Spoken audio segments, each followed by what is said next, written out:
I think I derive a lot of meaning, a lot of satisfaction from life. This comes in chapter 3, shloka 21, which actually goes as yad yad acharati shreshtatah tatta devetaro janah sayat pramanam kurute lokastad anvartate. I want to do something beyond myself. See, that shloka of, from the Bhagavad Gita actually that is really very, very powerful.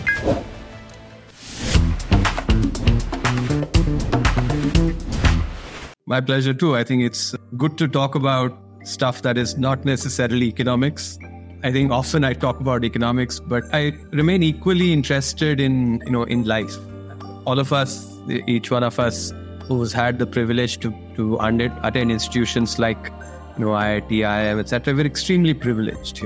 I think that's something we all have to first thing acknowledge. There's a beautiful shloka in the Bhagavad Gita that I actually find myself almost always getting inspired by. By the way, today is Guru Purnima, so wish everybody, I think it's phenomenal to therefore that the thought of Bhagavad Gita is coming to my mind.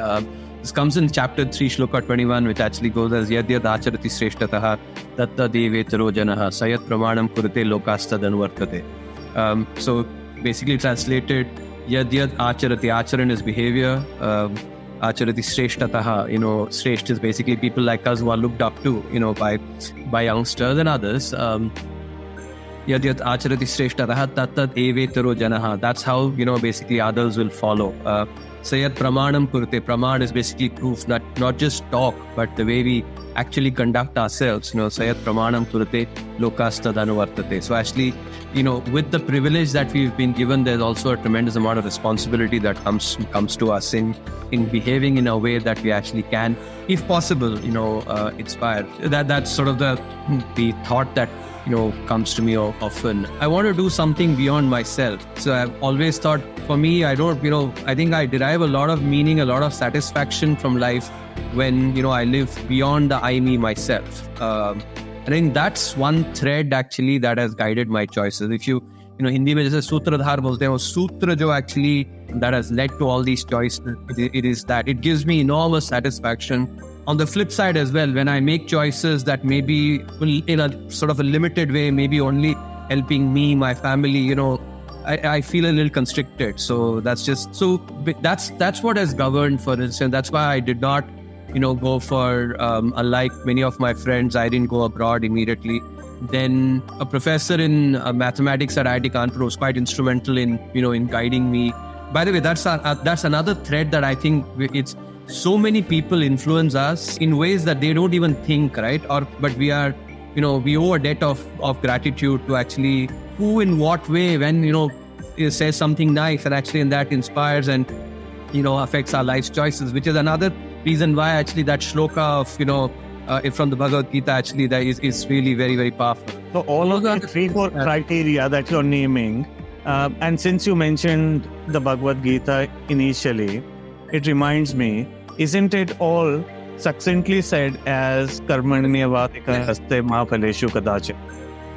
Karmanyavadikaraste ma phaleshu kadachana ma karma phala hetur gohu mate sangospa karmani, which is basically, so in what Krishna is saying is that, you have right only over your quote-unquote controllables, right? What you can control, which is your effort, the way you think. That is not what is in your control. Positive thinking, not getting consumed by envy, or instead look up for inspiration. These are things that are in your control. And not become arrogant, which is basically be grateful. These are things that I think at the same time, after you get success as well, to always be reminded that there's a huge luck factor involved in success as well, so that it doesn't get to your head. Because if it gets to your head, actually then, as they say, vinashakale viparita buddhi, actually the next failure is just around the corner. So I think these are things that are in our control, and that's what Krishna is saying.